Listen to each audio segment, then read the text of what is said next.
एक मजदूर व्यक्ति का पहले 3 बेटी होने से वह काफ़ी दुखी था कि भगवान मुझे ही क्यों इतना बेटी दे रहे हैं, और इस वजह से वह नाम रख दिया था अपने फैमिली को भतेरी। यानी कि भतेरी का मतलब होता है कि बहुत ख़राब और क्रूप। और लेकिन अब चौथा औलाद जो उसका हुआ था वह लड़का हुआ था। चौथा औलाद लड़का से खुश तो था, लेकिन पहले 3 औलाद लड़की होने के कारण वह काफ़ी दुखी रहता था कि आखिर इस लड़की का पालन पोषण कौन करेगा और कैसे करेगा, क्योंकि हम तो एक मजदूर हैं, हमसे नहीं हो पाएगा। और जब लड़की यानी तीसरी लड़की जब 6 साल की हो गई तो उस मजदूर का अचानक डेथ हो जाता है। और उस मजदूर के मरने के बाद अब उसके घर में उसके 3 बेटी और चौथा बेटा और उस लड़की की माँ और उसकी दादी बची हुई थी। और उन चारों भाइयों बहनों के पालन पोषण उस चारों भाइयों बहनों की माँ और दादी ही करती थी। लेकिन वह दादी अपने बेटे के मरने से ज़्यादा इस बात से दुख थी कि घर में 3 लड़की है, और पूरा दिन एक बात की रट्टा लगाए रखती थी कि बेटा तो खुद मुक्ति पा लिया और पता नहीं भगवान मुझे कब कब मुक्ति दिलाएंगे। और इस बात को लेकर के पूरा दिन यही रटते रहता था। लेकिन जब वह तीसरी लड़की 12 साल की हुई तो उसको ब्लड कैंसर हो जाता है। और इस बात को सुनकर के पूरा गांव वालों ने सोचा कि उस गरीब के घर में बेचारा कोई नहीं है सहारा करने वाला, हम सभी गांव वाले क्यों नहीं उसका सहारा करते हैं।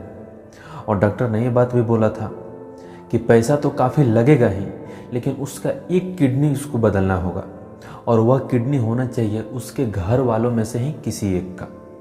और यह बात सुन करके पूरा गांव वालों ने पैसा से मदद किया, और बहुत सारे लोग आगे आए कि हाँ हम मदद करेंगे, हम मदद करेंगे।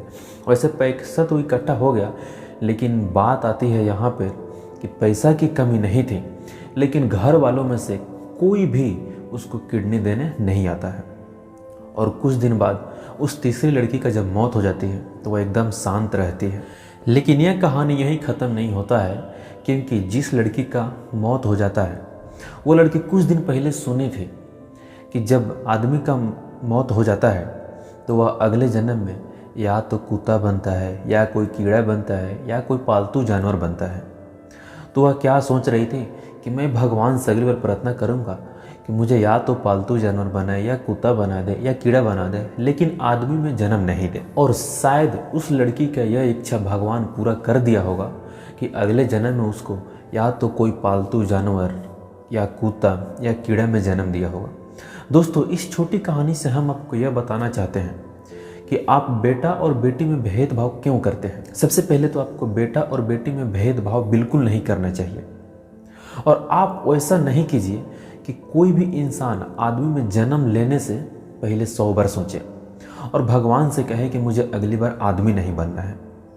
आखिर आप लोग लड़की वालों के साथ और लड़की के साथ में इतना ज़्यादा अत्याचार क्यों करते हैं कि वह लड़की सोचती है कि अगली बार मुझे आदमी में जन्म नहीं लेना है, और वह लड़की ये भी सोचती है कि क्या मैं आदमी में जन्म लेके बहुत बड़ा पाप कर दिया हूँ, बहुत बड़ा गलती कर दिया हूँ।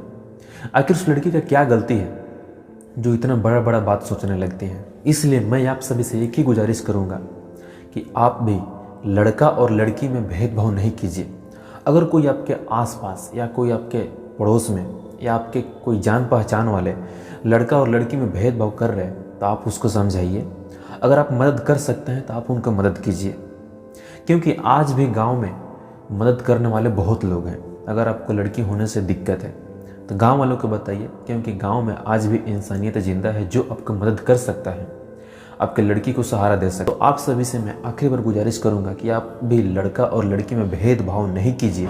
अगर कहीं पे आपको ऐसा दिख रहा है तो उनको समझाने की कोशिश कीजिए कि लड़का और लड़की दोनों एक जैसा ही है, क्योंकि उन दोनों में बिल्कुल भेदभाव नहीं करना चाहिए। और ऐसा नहीं कीजिए कि कोई भी इंसान, कोई भी लड़का और लड़की, यानी कि ज़्यादातर लड़की के साथ ऐसा होता है, तो कोई भी लड़की अगली बार आदमी में जन्म लेने से पहले 100 बार सोचे।